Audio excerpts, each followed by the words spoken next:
Now in the next function, we will learn how to insert charts in PowerPoint. For that, I'll insert a new slide. To insert a new slide, first select the cursor below which you want to insert the new slide. So if I accidentally selected first slide and then click on new slide, you will notice that it will come after this first slide because the cursor is selected on the first slide. So first delete it. Let me select the fourth slide, and since I want the new slide on the fifth number, let's click new, and here I will write charts demonstration. Afterwards, if you go to insert tab, you will see this charts option, and if I select charts, it will show us all the charts that is common in Excel, Word and PowerPoint. That is column chart with clustered columns and stack columns, 100% stack, line graph, pie charts, bar charts, and etc.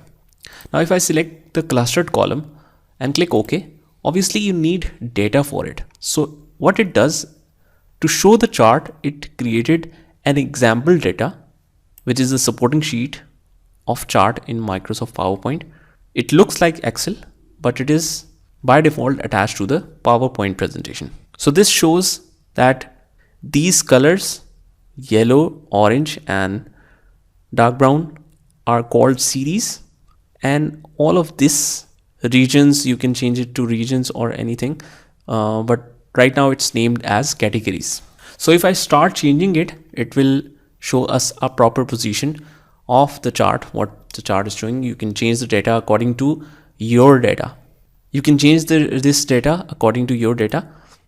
Just change the titles and the numbers. So for example, if I change it to Q1, Q2,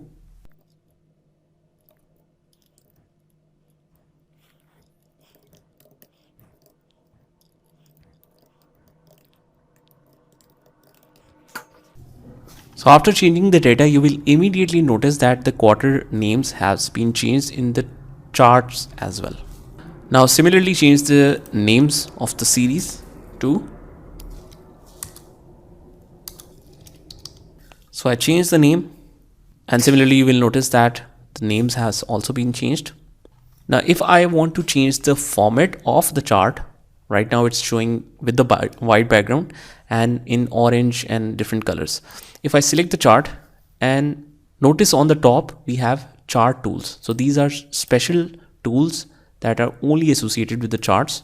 We have two tabs, design and format, like we have seen before in Smart Chart. Anyways, I'll go to design and click on black or click on this. So you can notice that the format is changing, and if you want to change the color scheme as well, you can change it to any suitable scheme you want. Now similarly, if you want to change the data according to your actual data, you can change that. Let's suppose it is in millions right now, but if you want to keep the figures in thousands, you can change that as well. So let me just change data and then show you what effects do we have on the chart.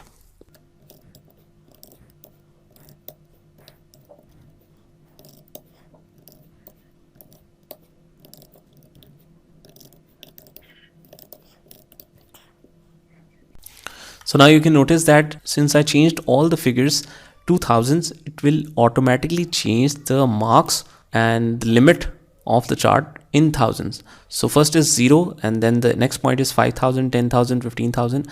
So it changes according to the maximum data we have.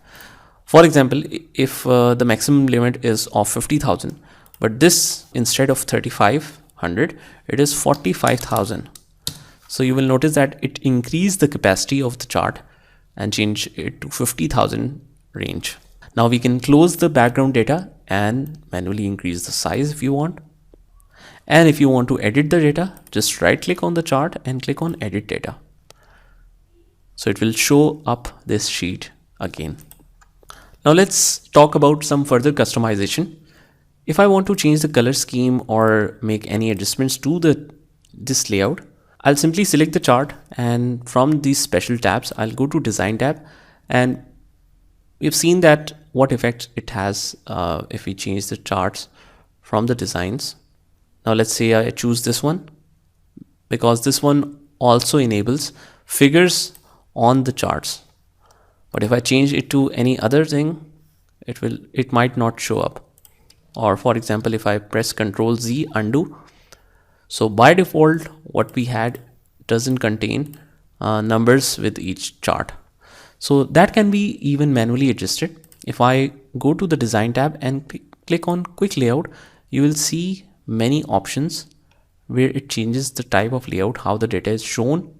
See, in this option, the data is shown below the chart. Similarly, this shows the chart in numbers also on the top of each bar.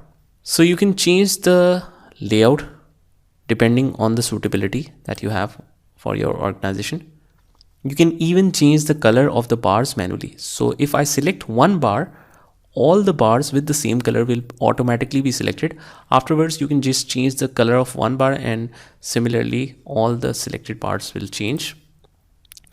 Go to shape fill and, for example, change it to green. Similarly, second one, change it to yellow. Third one, change it to red. Or let's change it to. You can also change the chart title to, let's say, sales analysis, and you can place the box. Hold it when you see this 4 arrows and then move it anywhere. Now, one amazing option if you want to change the data sequence. For example, the quarters should be shown instead of table chairs, and the table chairs should be shown here. So you can change the data easily. Just select the chart and go to the design tab. Click on select data. And then with the data, you will see this option, change the data source or select data source.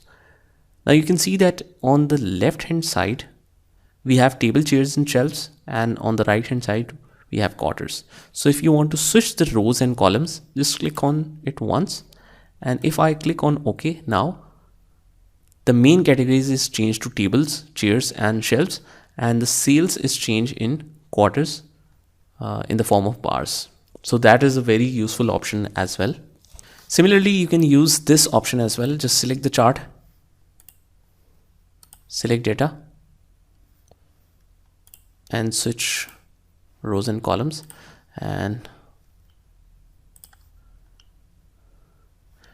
if we have the data shown on the front, you can switch the rows and columns directly by clicking on the chart. But the data must be shown in the background. Now, similarly, if you want to change the chart type, just right click and click on change chart type. You don't need to delete the chart. Just go to line and select any line you want and select this. But this contains two-sided data, so that's why it's not showing properly in the line chart. I can select it in combo chart. So combo chart means this. But right now the most suitable is, I guess, is clustered column. So these are some of the useful functions of the charts. In the future videos, I'll also show you how to connect Excel sheets with the PowerPoint charts or presentation. So just have a good practice on it and then move to the next video.